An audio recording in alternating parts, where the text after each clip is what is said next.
নমস্কার বন্ধুরা, দেখো আমি একটু লোটে মাছের ফ্রাই করব।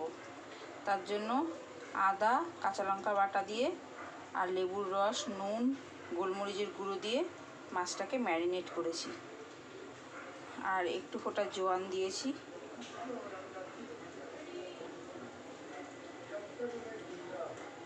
এই যে একটুখানি জোয়ান দিয়েছি সাইডে, এই যে, আর গোলমরিচ দিয়েছি, দেখতেই পাচ্ছ। এই দিয়ে সব দিয়ে ম্যারিনেট করেছি। এবার একটু স্পাইসি করব, তার জন্য আর একটা মশলা করছি। এই দেখো, এর মধ্যে একটু ধনে আর জিরে নিয়ে নিয়েছি, আর একটু মৌরি নেব। এর মধ্যে একটু মৌরি দেবো। মৌরি দিয়ে তারপরে একটা মশলা বানাবো।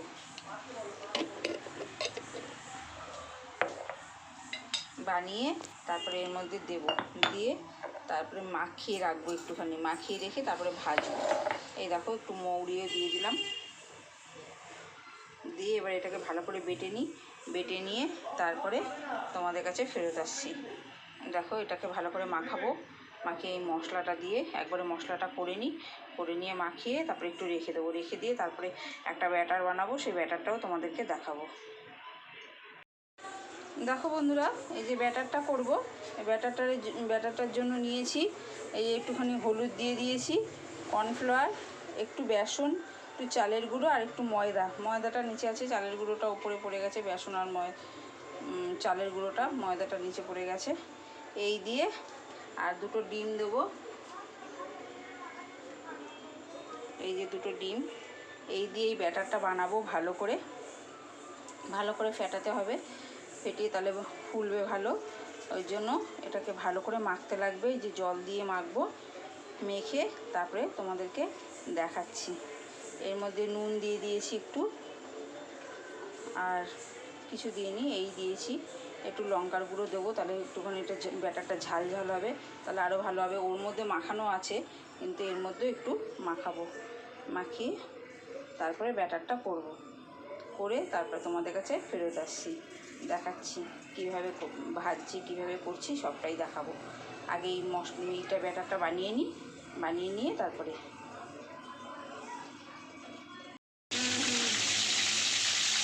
দেখো বন্ধুরা, কি সুন্দর ফুলে উঠেছে। ভালো করে এই যে ব্যাটারটা করেছি, এই যে ব্যাটারটা করে ভালো করে ফেটিয়ে এর মধ্যে দিচ্ছি। এই দেখো কি সুন্দর ফুলে উঠেছে একটা। মাছটা সরাও, এই দেখো সেরকম করে ফুলে উঠেছে সব, দেখতে পাচ্ছ তোমরা। এগুলোকে আমি ফ্রাই করে তুলে তোমাদেরকে দেখাচ্ছি। আস্তে আস্তে ভাজা হবে। মা আঁচ একদম কমিয়ে দিয়েছে, দেখো, কেননা ভেতরটা কাঁচা তো, ওই জন্য আস্তে আস্তে করে ভাজা হবে, তাহলে পুরোটা ভালো করে ভাজা হবে। ভাজা হয়ে গেলে পরে আমি একবার ভেজে তুলে রাখবো, আবার পরে আরেকবার করে ভাজবো। তোমাদেরকে সবই দেখাচ্ছি, দেখতে থাকো। এই যে মা তুলে নিচ্ছে, দেখো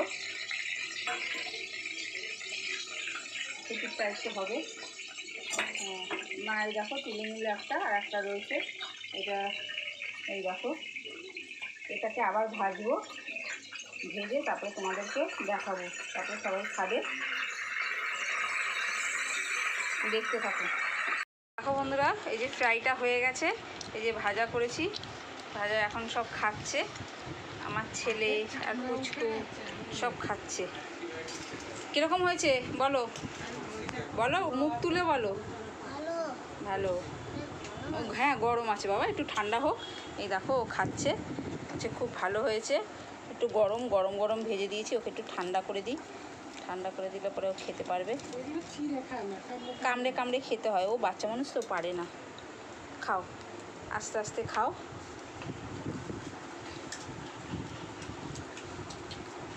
জোর করে হাতটা টেনে সিঁড়ির মধ্যে পড়ে গেছে। দেখো বন্ধুরা, এই যে ভাজা হয়ে গেছে, শসা পেঁয়াজ দিয়ে দিয়েছি। আমার বর কোনো সস খায় না, এমনিই খাবে। এই যে চা দিয়ে খাবে, বললো চা দিয়ে দাও, খাবে। বাচ্চাগুলো খেলো, বললো খুব ভালো হয়েছে। এবার দেখো আমার বরও খাবে চা দিয়ে। বন্ধুরা, তোমরা কমেন্ট করে জানিও কীরকম হলো। লাইক, শেয়ার, সাবস্ক্রাইব করো, অনেক ভালোবাসা দিও। এই ভিডিওটা এখানেই শেষ করছি। পরের ভিডিও নিয়ে আবার তোমাদের সাথে দেখা হবে। এরা খাক, খেয়ে নিই। বলছে তো, বাচ্চাটাও বলছে খুব ভালো হয়েছে, আমার ছেলেও বলছে মা খুব ভালো হয়েছে, দারুণ হয়েছে খেতে, দোকানের থেকেও খুব ভালো হয়েছে। ঘরে করা দোকানের জিনিস এক তো হয় না, ওই জন্য বলছে মা দোকানের থেকেও খুব ভালো হয়েছে। গরম গরম ভেজে দিয়েছি, ওরা গরম গরম খেয়েছে। দেখা যাক এবার আমার বর খাবে, বর খেয়ে কী কমেন্ট করে, আর আমিও খাবো, দেখা যাক।